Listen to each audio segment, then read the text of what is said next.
नमस्कार मित्रांनो, आपल्या चॅनलमध्ये सर्वांचं स्वागत.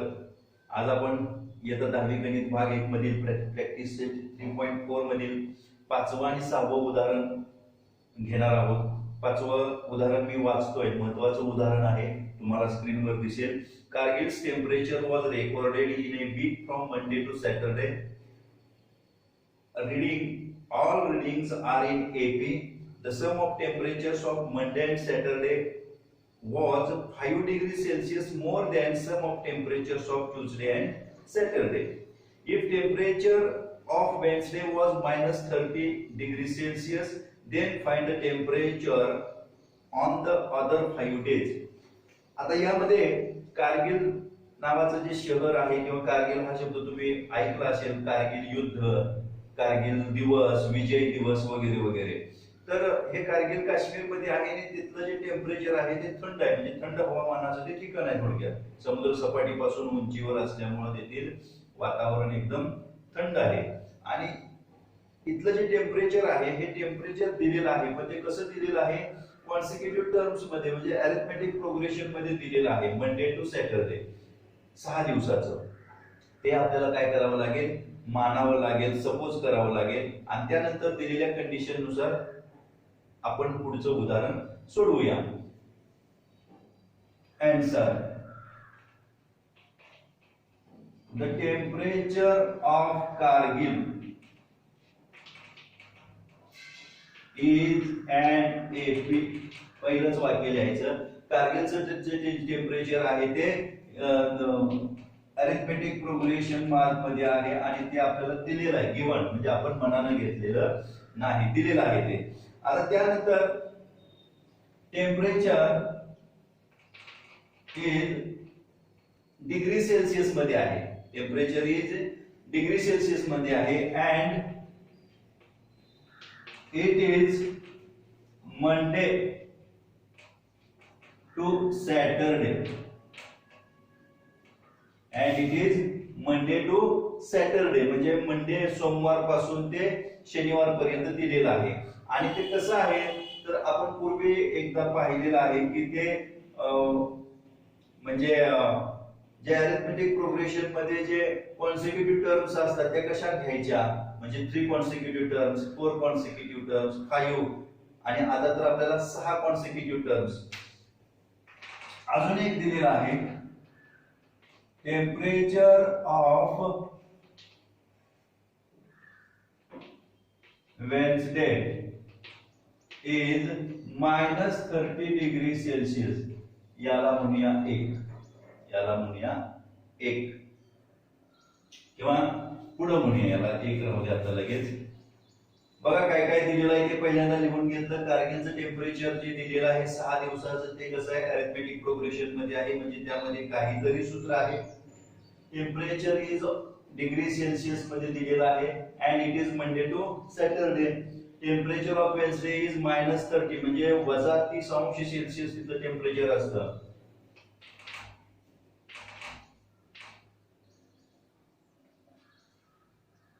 आता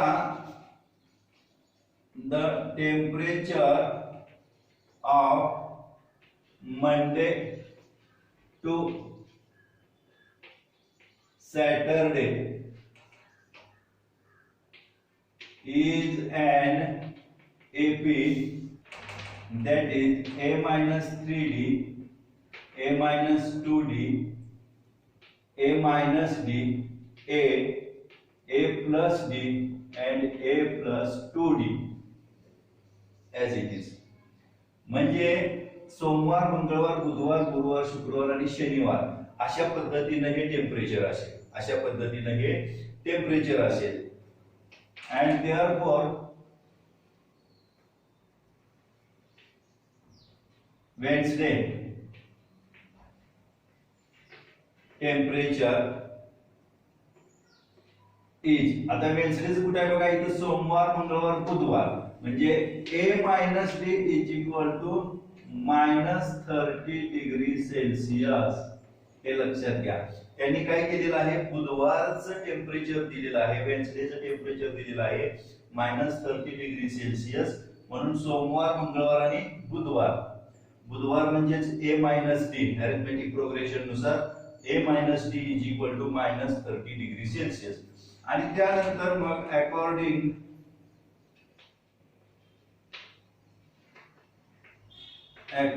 टू गिवन कंडिशन काय कंडिशन दिलेली आहे बघा त्यांनी. The sum of temperature of Monday and Saturday sum of temperature of Monday and Saturday sum of temperature of Monday and Saturday is equal to हे कोणा बरोबर आहे तर sum of temperature of Tuesday and Saturday sum of temperature of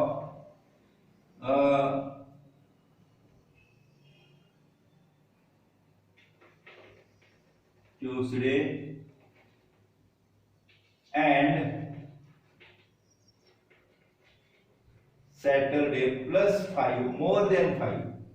हे थोडस लक्षात घ्या की सोमवार आणि शनिवारच्या टेम्परेचरची बेरीज ही मंगळवार आणि शनिवारच्या टेम्परेचरच्या बेरजेपेक्षा 4 न जास्त आहे 5 न जास्त आहे.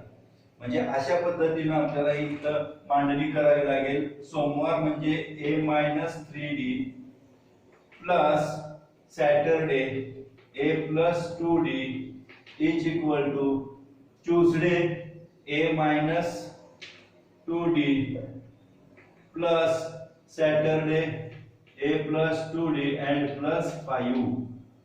Therefore Monday म्हणजे a minus 3d plus Saturday म्हणजे a plus 2d is equal to sum of temperature of Tuesday and Saturday plus 5.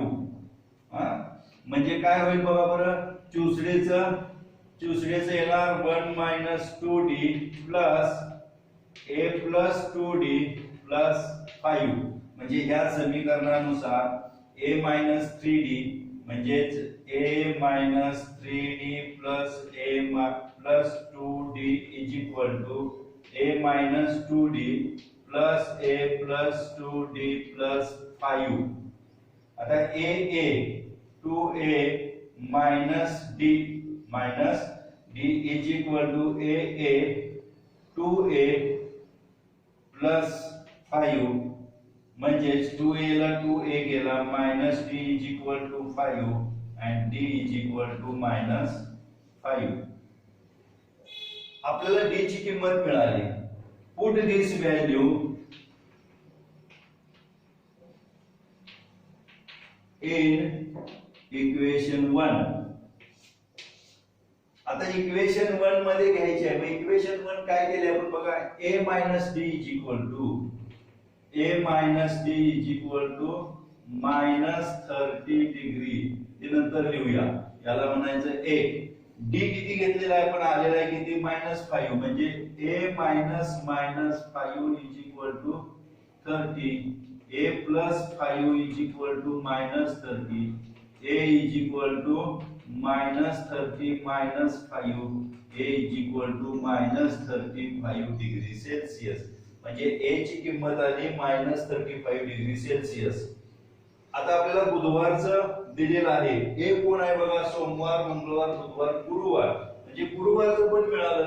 आता राहिला सोमवार मंगळवार शुक्रवार शनिवार. बरोबर आहे का. हे एवढं लिहून घ्या. स्क्रीनशॉट काढा कारण आपल्याला इतर दिवसांचं टेम्परेचर काढायचंय.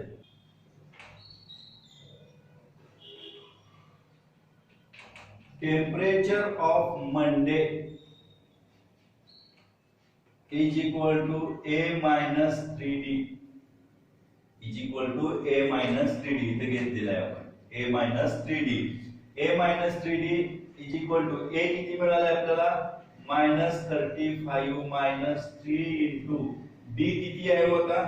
d आहे -5 म्हणजेच -35 plus 15 मायनस मायनसचा गुणाकार प्लस म्हणजे 35 आणि हे 15 वजा, बरोबर आहे का, 0.2 म्हणजे -20 degree Celsius, -20 degree Celsius.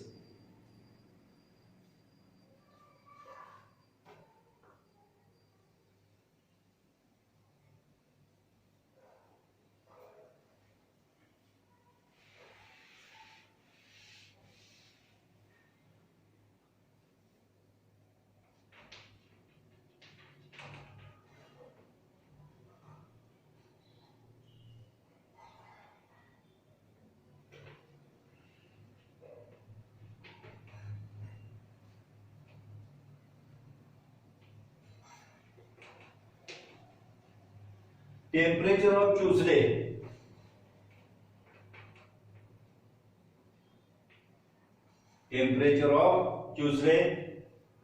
A-2D. आता A ची किंमत आपल्याला माहित आहे, A ची किंमत आहे -35 -2 इंटू D ची किंमत आलेली आहे -5 इज इक्वल टू +10 म्हणजेच -25 डिग्री सेल्सिअस. मंगळवार मिळाला, सोमवार मिळाला, मंगळवार मिळाला, बुधवारचं माहित आहेच आपल्याला.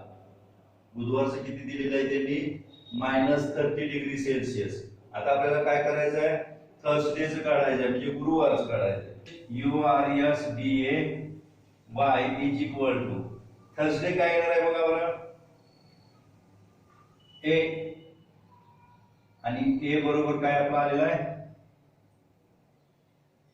-35 डिग्री सेल्सिअस. त्यानंतर आता temperature of Friday is equal to, फ्रायडेचं काय असेल तर A plus D is equal to A ची किंमत आपल्याला किती मिळाली आहे, -35 plus D -5 is equal to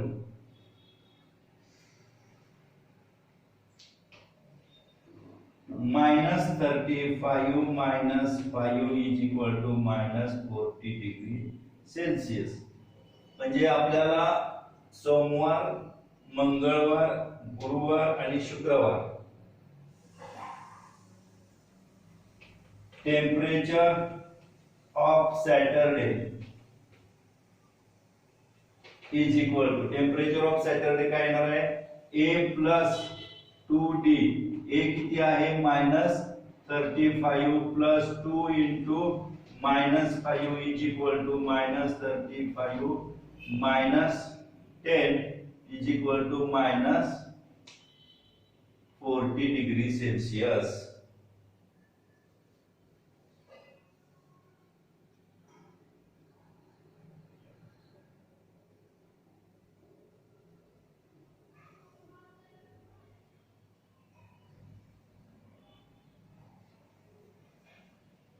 म्हणजे असं येईल, सोमवार -20 डिग्री सेल्सिअस, मंगळ -25 डिग्री सेल्सिअस, बुधवार -30 डिग्री सेल्सिअस, गुरुवार आलेला आहे -35 डिग्री सेल्सिअस, शुक्रवार आलेला आहे -40 डिग्री सेल्सिअस अँड शनिवार आलेला आहे -45 डिग्री सेल्सिअस. आणि मग तुमच्या लक्षात येईल की हे जर मांडणी पाहिली आपण तर बघा 20 25 30 35 40 45 म्हणजेच हे अरिथमेटिक प्रोग्रेशन मध्ये टेम्परेचर आहे. 6 नंबरचं उदाहरण आहे, on the World Environment Day, tree plantation program was arranged on a land which is triangular in shape. Trees are planted such that in the first row there is one tree, in the second row there are two trees, in the third row three trees, and so on. Find the total number of trees in the 25th row. एकदम सोपं उदाहरण आहे. जागतिक पर्यावरण दिनानिमित्त वृक्षारोपणाचा कार्यक्रम आहे आणि हे वृक्षारोपण करताना काय केलेलं आहे, फक्त त्यांनी ट्रँग्युलर शेप मध्ये वृक्षारोपण केलेलं आहे. म्हणजे या जर अशा ओळी असतील, बरोबर आहे का, या ओळी असतील तर पहिल्या ओळीला 1, दुसऱ्या ओळीला 2, तिसऱ्या ओळीला 3, चौथ्या ओळीला 4 अशी ही झाडांची लागण केलेली आहे, अशी रोपं लावलेली आहेत ट्रँग्युलर शेप. आणि पहिल्या ओळीमध्ये 1, दुसऱ्या ओळीमध्ये 2 अशा पद्धतीनं. तर आपल्याला 25 रो मध्ये एकूण झाडं किती लावली असतील ते सांगायचं आहे. आन्सर आता आपल्याला काय काय दिलेलं आहे बघा. आपल्याला दिलेलं आहे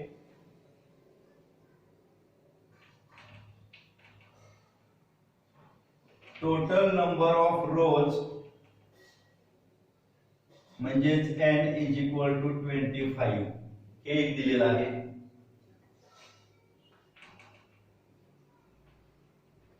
Trees are increases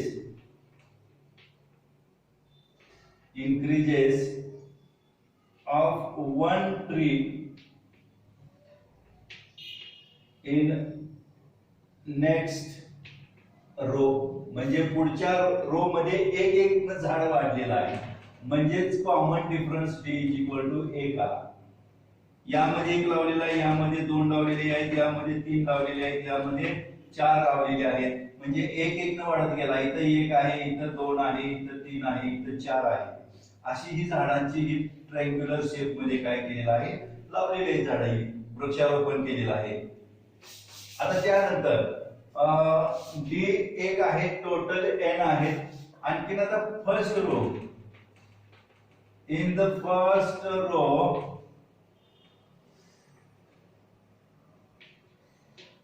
there are one tree that is a is equal to 1, d is equal to 1 and n is equal to 25. एवढ्या जर किमती आपल्याला माहित असतील तर आपण संपूर्ण या ट्रँग्युलर शेप मध्ये 25 ओळीमध्ये किती झाडं लावली असतील ते काढू शकतो. Sn is equal to n upon 2 2a plus n minus 1 into d. Therefore S25 is equal to 25 upon 2 2 into 1 plus n 25 minus 1 into 1. Therefore 25 upon 2 2 plus 25 minus 1 24 is equal to 25 upon 2 into 26. 2 चा भाग लागेल इथं, म्हणजे काय आलं बघा बरं. S25 is equal to 25 into 13 is equal to 13 5 65 6 13 2 26 6 32.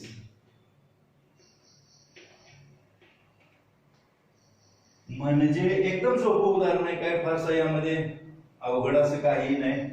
Total 25 row मध्ये किती झाडं लावली असतील, 325 झाडं लावली असतील.